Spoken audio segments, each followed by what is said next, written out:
Welcome to Webline. शाओचियो युनजिन से कहती है कि मैंने चुआन की डायरी को पढ़ा। वो मुझसे शादी इसलिए करना चाहता है क्योंकि उसके अंदर गिल्ट है। मैं ही पागल थी कि उसे सच में प्यार करने लगी थी। जब मुझे ये पता लगा कि वो हर्ट हो गया है तो मैं पागलों की तरह भागी हुई उसे देखने के लिए गई, पर मैं तो उसके लिए कुछ नहीं हूँ। चुआन ने जो 4 साल पहले मेरे साथ किया, इस वजह से उसके दिल में अनईजी फील हो रहा था एंड इसलिए वो मुझसे शादी करना चाहता है। युनजिन कहता है कि तो तुम्हें पता लग ही गया। शाओचियो कहती है कि मुझे तो कुछ भी समझ में नहीं आ रहा कि मैं क्या करूं। जिस इंसान ने मेरी ज़िंदगी बर्बाद कर दी, जिस इंसान की वजह से मेरी माँ मर गई, उसी इंसान से मैं प्यार कर बैठी।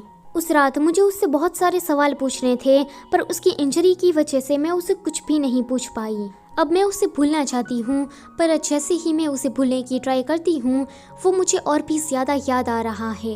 अंकल, अब आप ही बताओ कि मुझे क्या करना चाहिए। युनजिन उसके करीब आता है। शाओचियो थोड़ा डर जाती है, पर युनजिन उसे ज़ोर से धक्का मारता है। वो कहता है कि तुम्हारा सिर सड़ गया है तो तुम ना थोड़ा सो जाओ। शाओचियो को सुलाने के बाद युनजिन बाहर आकर सिगरेट पी रहा था। वो सोचता है कि शवी को मैंने काफ़ी सालों से प्यार किया, पर वो तो बिल्कुल हार्टलेस है। वो किसी दूसरे आदमी के लिए मेरे सामने रो रही है एंड आधी रात में मेरे घर तक आ गई। फिर वो उस सिगरेट को बुझाता है एंड सीधा चुआन को कॉल करता है। वो कहता है कि शाओचियो अभी मेरे घर पर है तो तुम उसे आकर ले जाओ क्योंकि तुम और तुम्हारी वाइफ बहुत ही ज़्यादा एनोइंग हो। चुआन कहता है कि थैंक यू। कॉल कट हो जाने के बाद वहाँ पर शाओचियो आती है।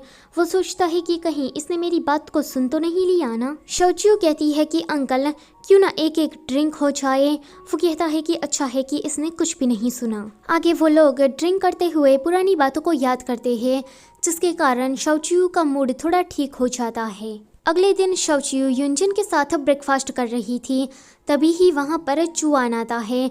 शाओचियो उसे देखकर कहती है कि अंकल, युनजिन कहता है कि गुस्सा मत करना, मैंने तुम्हारे लिए लॉबस्टर मंगवा लिया है। युनजिन तो वहाँ से कल्टी मार लेता है। उसके जाने के बाद शाओचियो चुआन की ओर देखती है। वो कहती है कि तुम्हें तो अभी हॉस्पिटल में होना चाहिए, फिर तुम यहाँ क्या कर रहे हो। तो चुआन कहता है कि तुम भी तो बिजनेस ट्रिप की वजह से इटली जाने वाली थी ना, फिर तुम यहाँ कैसे। शाओचियो कहती है कि ठीक है, तुमने मुझे याद दिला दिया, अब मैं वहाँ जा रही हूँ। वो जाने लगती है तो चुआन उसे रोक कर कहता है कि शाविये, मैं तुमसे प्यार करता हूँ। मैंने डायरी में अनईजी शब्द इसलिए लिखा था क्योंकि मैं तुम्हारे साथ वो गुड टाइम नहीं बिता पाया जब तुम सफ़र कर रही थी। मुझे इस बात का गिल्ट था कि मैं शुरुआत से ही तुम्हारे साथ क्यों नहीं था, एंड प्लीज़ मुझे माफ़ कर दो कि मैंने तुमसे इतना बड़ा सच छुपाया। उन दोनों को इस तरह से हक करते हुए देखकर युनजिन अपने असिस्टेंट से कहता है कि सारे घर के दरवाजे बंद कर देना, मक्खी कमरे से भागनी नहीं चाहिए। शाओचियो कहती है कि अंकल रुकिए। युनजिन कहता है कि मुझे काम है तो मैं जा रहा हूँ। शाओचियो ने चुआन को धक्का दे दिया था तो उसे दर्द हो रहा था। चुआन उसे कहता है कि क्या मैं तुम्हारे लिए श्रिम्प को पील कर दूँ। शाओचियो से कहती है कि तुम्हारी हालत अभी ठीक नहीं है तो मैं तुम्हें हॉस्पिटल लेकर जाती हूँ, पर वो देखती है कि चुआन तो यहीं पर ही सो गया है।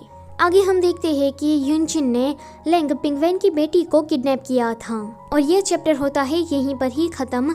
Don't forget to like, share and subscribe. Thank you for watching.